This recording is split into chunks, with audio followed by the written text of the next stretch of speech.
సదాశివసమారంభాం వ్యాసశంకరమధ్యమాం అస్మదాచార్యపర్యంతాం వందే గురుపరంపరాం. జ్యోతిషాస్త్రాన్ని భావితరాల వారికి ప్రసాదించిన ఋషుల యొక్క పాదపద్మాలకి నమస్కారం చేసుకుంటూ, అలాగే నాకు ఈ జ్యోతిష విద్యను నేర్పిన గురువర్యులు జ్యోతిష బ్రహ్మ కీర్తిశేషులు శ్రీ ఈరంకి సూర్యనారాయణమూర్తి గారు, సూర్యశ్రీ దేవజ్ఞ గారి యొక్క పాదపద్మాలకి నమస్కారం చేసుకుంటూ, ఓం శ్రీ మహాగణాధిపతి నమః, శ్రీ గురుభ్యో నమః, హరి ఓం. వీక్షకులందరికీ నమస్కారం. కర్కాటక రాశి వారికి ఈ వారం మిశ్రమమైనటువంటి గ్రహస్థితి గోచరిస్తూ ఉన్నది.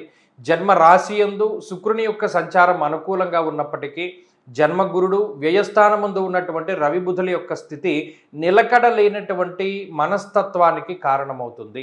ముఖ్యంగా స్వస్థాన నాశనం చైవ బంధురోగో ధనక్షయం అన్నది శాస్త్రం.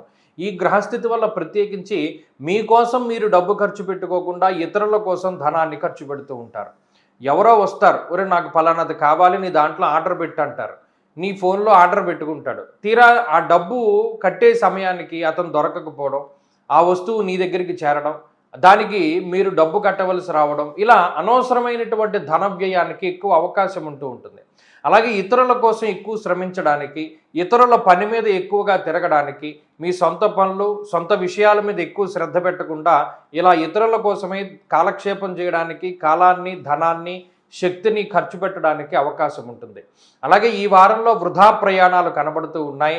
అలాగే అనుకోకుండా కొన్ని సందర్భాల్లో దైవ దర్శనాలు దొరికేటువంటి అవకాశం ఉంటుంది. అదృష్టానికి ఈ వారంలో అవకాశం తక్కువ. అదృష్టాన్ని నమ్ముకుని ఏ పని కూడా కర్కాటక రాశి వారు చేయకూడదు. అలాగే ఈ వారంలో ఎవరితోనైనా వాదోపవాదంలో వేసేటప్పుడు మన స్థాయి ఏంటి, మనకున్నటువంటి శక్తి, స్థానబలాదులు ఇత్యాది వాటిని ఆలోచించుకుని ముందుకు వెళ్ళాలి. ఎవరితో పడితే వారితోటి వాదనలకు కానీ గొడవలకు కానీ దిగకూడదు.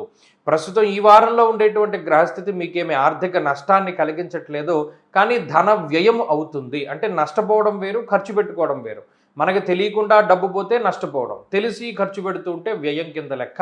కాబట్టి మీకు తెలిసే మీరు డబ్బు ఖర్చు పెట్టుకుంటారు. అలాగే ఆ ధనానికి సంబంధించినటువంటి ఆదాయం కూడా ఉంటూ ఉంటుంది. ఆర్థిక ఇబ్బందులు అయితే రావు, కానీ కొంత మానసిక బాధ ఉంటుంది. ఉద్యోగపరంగా, వ్యాపారపరంగా ఈ వారం సానుకూలమైనటువంటి వారంగానే చెప్పవచ్చును. కుటుంబపరమైనటువంటి విషయాలు కూడా బాగానే ఉన్నాయి. ఆరోగ్యం పట్ల కొంత శ్రద్ధ అవసరం. కర్కాటక రాశి వారు ఈ వారంలో మరింత అనుకూలమైనటువంటి ఫలితాలను సాధించడానికై ఎక్కువగా దక్షిణామూర్తి యొక్క ఆరాధన చేస్తూ ఉండడం చెప్పదగినటువంటి సూచన.